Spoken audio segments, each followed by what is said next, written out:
Hello दोस्तों, मैं आज आप सभी को क्लास 12th केमिस्ट्री पढ़ाने जा रहा हूँ। आप लोग का पहला चैप्टर क्या है? पहला चैप्टर केमिस्ट्री का है ठोस अवस्थाएं। इसको इंग्लिश में सॉलिड स्टेट कहते हैं। देखिए, अब हम लोग इस चैप्टर के बारे में पढ़ते हैं। देखिए, पदार्थ की अवस्थाएं, इसको इंग्लिश में स्टेट ऑफ मैटर कहते हैं। देखिए, पदार्थ की अवस्थाओं को पढ़ने से पहले हमें पदार्थ के बारे में जानना जरूरी है। देखिए, पदार्थ किसे कहते हैं? देखिए, हमारे चारों ओर की वे वस्तुएं जो कुछ स्थान घेरती हैं और जिसका आयतन होता है उसे हम क्या कहते हैं? उसे हम पदार्थ कहते हैं। अब देखिए, पदार्थ के बारे में हमें पता हो गया। अब पदार्थ की अवस्थाओं के बारे में हम लोग पढ़ेंगे।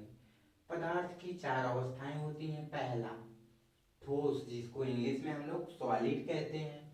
देखिए, ठोस किसे कहते हैं? वह वस्तु जिसका आयतन और आकार दोनों निश्चित होता है उसे हम ठोस कहते हैं। अब देखिए, दूसरा क्या है? द्रव्य। द्रव्य को इंग्लिश में हम लिक्विड कहते हैं। देखिए, द्रव्य किसे कहते हैं? वह वस्तु जिसका आयतन निश्चित परंतु आकार पात्र के अनुसार बदलता है उसे हम द्रव्य कहते हैं। अब अगली पॉइंट क्या है? गैस। देखिए, गैस किसे कहते हैं?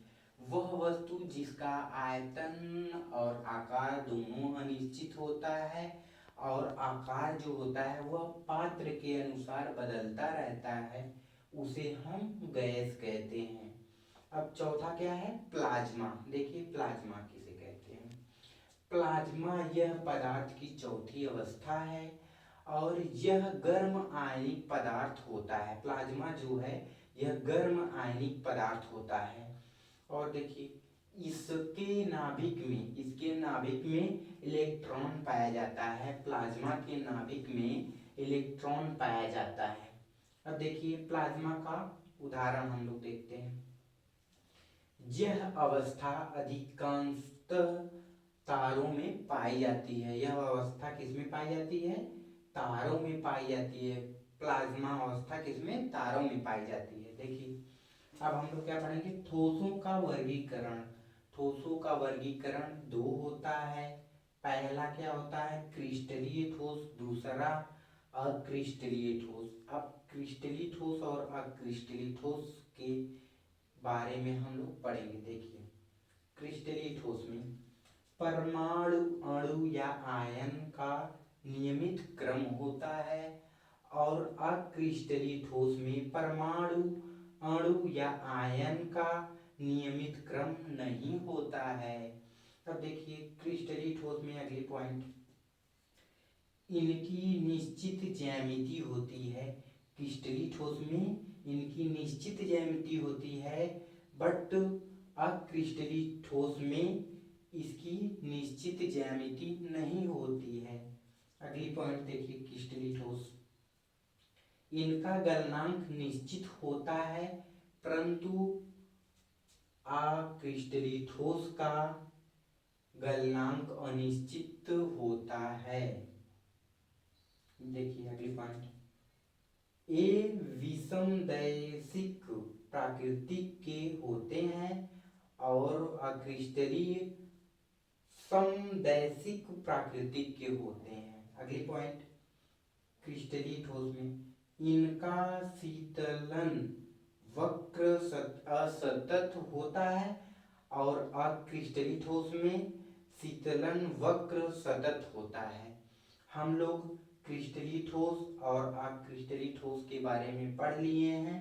अब क्रिस्टलीय ठोस का हम लोग क्या उदाहरण देखते हैं। देखिए, क्रिस्टलीय ठोस में क्या होता है? देखिए, क्रिस्टलीय ठोस में हीरा हो गया हमारा, दूसरा क्या ग्रेफाइट हो गया, तीसरा क्या हो गया? क्वार्ट्ज हो गया। अब देखिए, अक्रिस्टलीय ठोस का उदाहरण हम लोग देख लेते हैं। पहला क्या है? सिलिका हो गया, दूसरा क्या हो गया? कांच हो गया, तीसरा क्या हो गया? प्लास्टिक हो गया।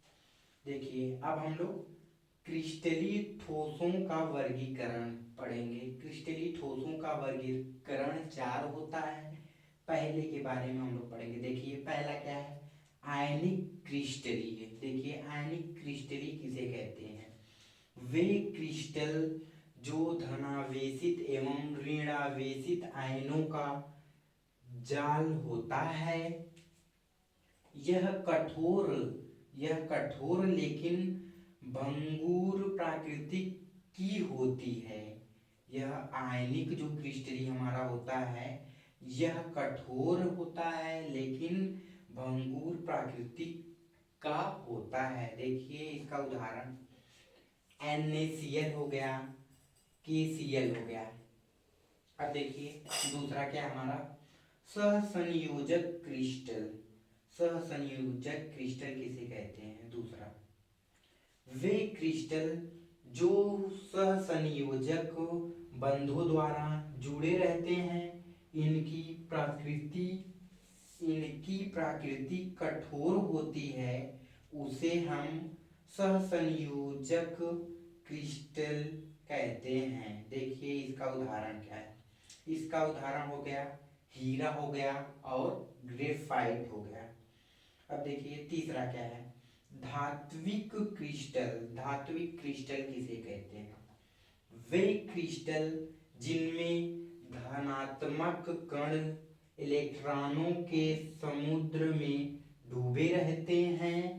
इनकी प्राकृतिक तन्य तथा अधान्तवर्धनीय होती है, उसे हम धात्विक क्रिस्टल कहते हैं।